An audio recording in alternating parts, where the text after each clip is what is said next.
Hello friends, आज की मेरी नई कहानी। मेरी एक गलती से मेरा पूरा परिवार बिखर गया।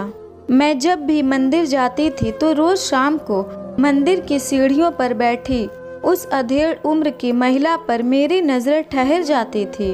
देखने से तो वो किसी अच्छे परिवार की लगती थी, पर ऐसी दशा कि उसे भीख मांगनी पड़ रही है।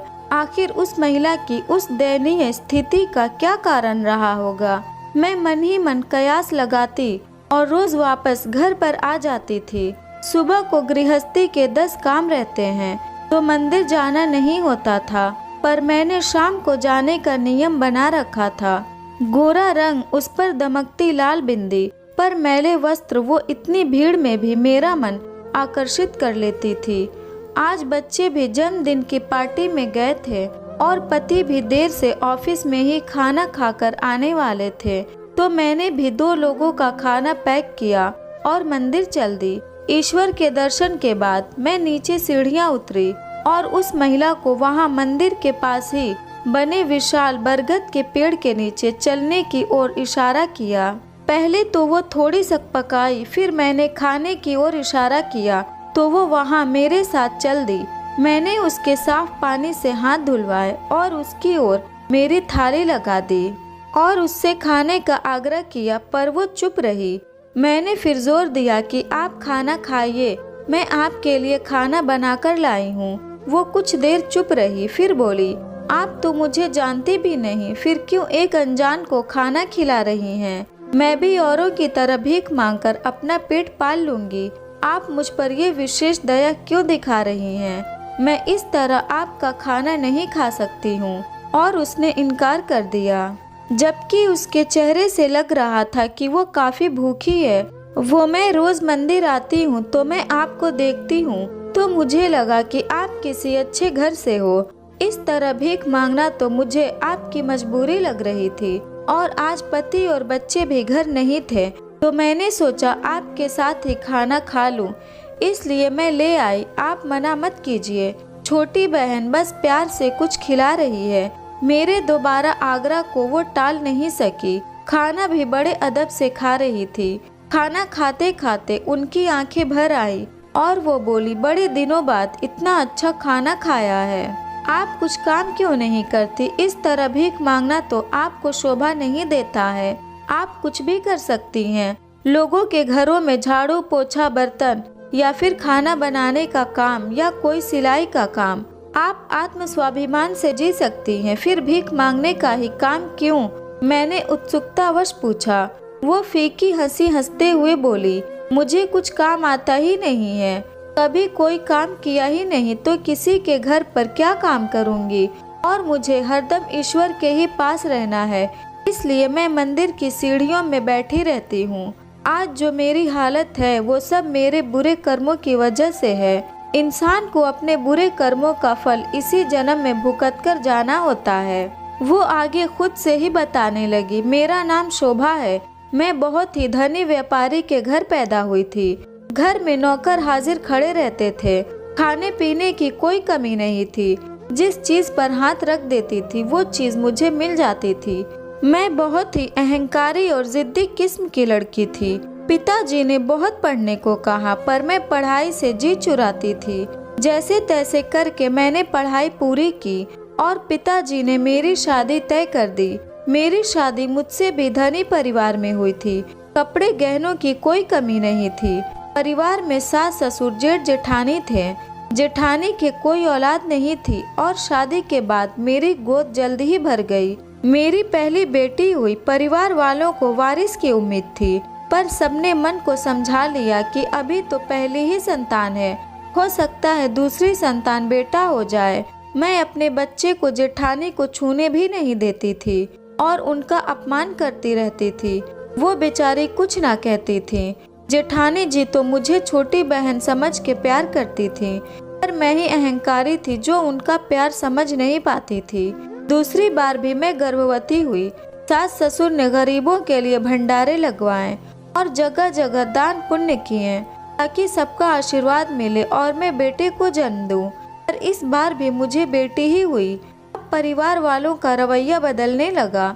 पर मैंने उम्मीद नहीं छोड़ी। तीसरी बार भी जब मैं गर्भवती हुई तो इस बार आखिरी उम्मीद थी कि बेटा ही होगा, क्योंकि मेरा शरीर कमज़ोर हो गया था और डॉक्टर ने आगे बच्चा करने से मना कर दिया था।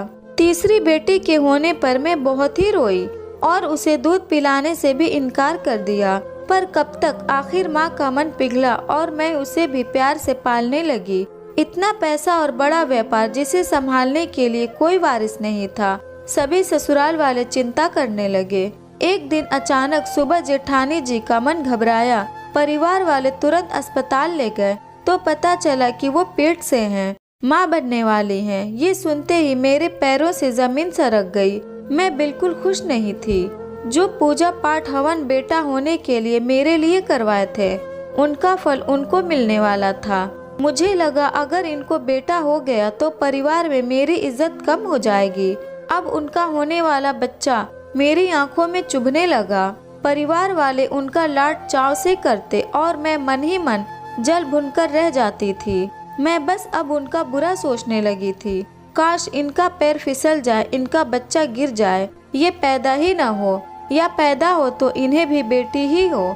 मैं मन ही मन उनका बुरा सोचने लगी। उनका खिलता चेहरा मेरी आंखों में खटकता था। परिवार में वैसे भी मेरी इज्जत कम हो गई थी, पर अगर उनको बेटा हो जाता तो मेरी कोई कद्र नहीं होगी। ये सोचकर ही मैं मन ही मन कुढ़ती रहती थी। मैं ईश्वर से रोज प्रार्थना करती कि किसी भी तरह से ये बच्चा इस दुनिया में नहीं आना चाहिए। मैं भूल गई थी कि ईश्वर तो सबका भला ही करते हैं और मैं उनसे बुरे के लिए प्रार्थना कर रही थी तो वो इसे कैसे स्वीकार करते। जैसे जैसे उनकी डिलीवरी के दिन नजदीक आ रहे थे, वैसे वैसे मैं परेशान हो रही थी। एक सुबह अचानक उठी तो पता लगा कि उनको बेटा हो गया है। देर रात दर्द उठा था तो उन्हें अस्पताल ले गए थे। मैं बच्चों को सुला रही थी तो मुझे बताना जरूरी नहीं समझा। मैं उस दिन बहुत रोई, ईश्वर को कोसती रही कि उनको तो एक बार में ही बेटा दे दिया और मुझे एक भी बेटा नहीं दिया। उनका भव्य स्वागत किया गया, सब लोग बधाइयाँ दे रहे थे, पर मेरे सीने पर सांप लौट रहे थे। हर पल में उनका बुरा चाह रही थी, इसलिए भी मैं बेचैन रहती थी। मुझे रातों की नींद नहीं आती थी। मैं अपनी बेटियों को भी कोसने लगी थी और उनका ध्यान नहीं रखती थी। हर पल उनका बेटा देखकर कुढ़ती रहती थी। अब मुझे लगने लगा था कि सारी जायदाद पर उनके बेटे का राज होगा। वो अब हम पर हुक्म चलाएंगे। ये विचार कौंधते ही मेरा मन घबरा गया। मेरे मन में पाप जागा जब मेरी तीनों बेटियां स्कूल गई थी और सास भजन कीर्तन में, घर के सारे पुरुष ऑफिस में गए थे। वो भी गहरी नींद में सो रही थी तो मैंने उनके बेटे को सीढ़ियों से ढकेल दिया और ऐसे नाटक करने लगी जैसे कि मैं सीढ़ियों से बच्चे को नीचे ले जाते वक्त फिसल गई। वो तो बच्चा था तो उसने तुरंत दम तोड़ दिया। घर में कोहराम मच गया। परिवार का इकलौता वारिस चला गया। बड़ी मुश्किल से सालों बाद उन्हें बच्चा हुआ था। वो एकदम से पागल हो गई थी। उन्हें संभालना बड़ा मुश्किल हो रहा था। मैं भी रोने का झूठा नाटक करती पर मन ही मन खुश हो रही थी। मेरे कलेजे को ठंडक मिल रही थी। लेकिन इन सब के बीच मैं कभी उनसे नजरें नहीं मिला पाती थी, क्योंकि मैं जानती थी कि उस मासूम को मैंने जानबूझकर मारा था।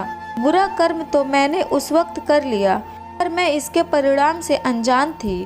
कुछ समय तक वो शायद मन ही मन मुझे कोसती रही होगी और बेटे के गम में उन्होंने संसार छोड़ दिया। सास ससुर भी बेजान हो गए थे। उन्हें अब किसी चीज का मोह नहीं रहा। वो हरिद्वार गुरु के आश्रम में चले गए थे। घर में मातम पसर गया था। अजीब सा माहौल बना रहता था। आखिर घर के वारिस की हत्या जो हुई थी। जेठ जी पत्नी और बेटे के गम में घंटों नशे में चूर रहते थे। मेरे पति ही व्यापार संभालते थे, पर उनसे अकेले नहीं हो पा रहा था और लगातार घाटा हो रहा था। एक दिन मेरी तीनों बेटियां स्कूल जा रही थी।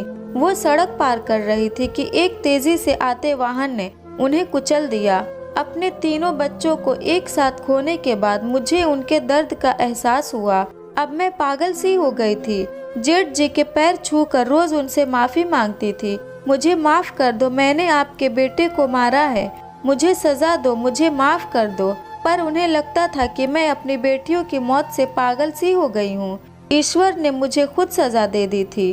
अब मैं ईश्वर से कोई शिकायत नहीं करती थी, क्योंकि मुझे पता था मैंने बुरा किया था और बुरे काम करने वालों का अंजाम भी बुरा ही होता है। मेरी एक गलती से परिवार बिखर गया। मैं अब अपने आप को कोसने लगी थी। परिवार में धन की कमी हो गई थी। सारे नौकर भी हट गए थे। मुझे कोई काम भी नहीं आता था तो पति भी मुझसे गुस्सा रहने लगे थे। वो देर से घर आते, चिड़चिड़े से भी रहते थे। मैंने पति के सामने अपना जुर्म कबूल किया तो उन्होंने मुझे घर से निकाल दिया कि तुझ जैसी पापी के लिए मेरे घर में कोई जगह नहीं है, तू अब इस घर में नहीं रह सकती। मेरे मायके वालों ने भी सहारा नहीं दिया। अब मैं जाती भी तो कहाँ पर जाती। मंदिर की सीढ़ियों पर बैठी रहती हूँ। ईश्वर से अपने पापों के लिए माफ़ी मांगती हूँ, इसलिए भीख भी मांगती हूँ ताकि रोज़ ईश्वर से माफ़ी मांग सकूँ। अब तो ईश्वर के अलावा कोई दूसरा सहारा भी नहीं है। कुछ दिनों पहले अखबार में पढ़ा कि मेरे पति आत्महत्या कर चुके हैं और मेरे जेठ जी घर छोड़कर जा चुके थे। मेरी जलन की वजह से अच्छा भला पूरा परिवार बर्बाद हो गया है।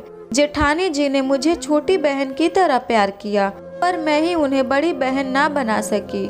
काश मैं उनके बेटे को दिल से अपनाती तो आज मेरी भी बेटियां जिंदा होती। घर में सब लोग अच्छे थे, बस मेरी वजह से पूरा परिवार बिखर गया। मैंने उस मासूम को ही नहीं मारा, बल्कि मेरी वजह से जेठानी जी चली गई। सास ससुर जेठ जी घर छोड़ गए। मेरी तीनों बेटियां मुझे छोड़ गई। मेरे पति ने आत्महत्या कर ली। मैंने कितनी जानें ले ली। मैं इन सब की दोषी हूँ, मैं पापी हूँ, ये कहकर शोभा रोने लगी।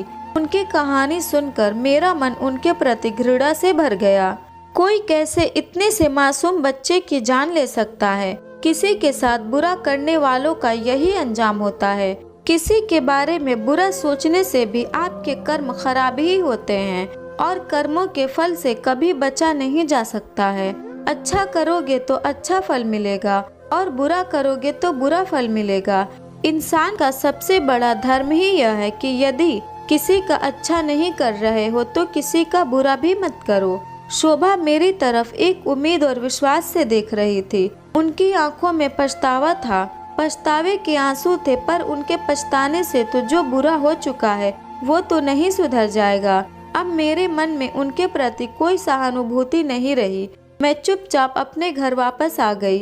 रात भर उनके बारे में सोचती रही। सुबह अपने घर गृहस्थी के कामों में लग गई।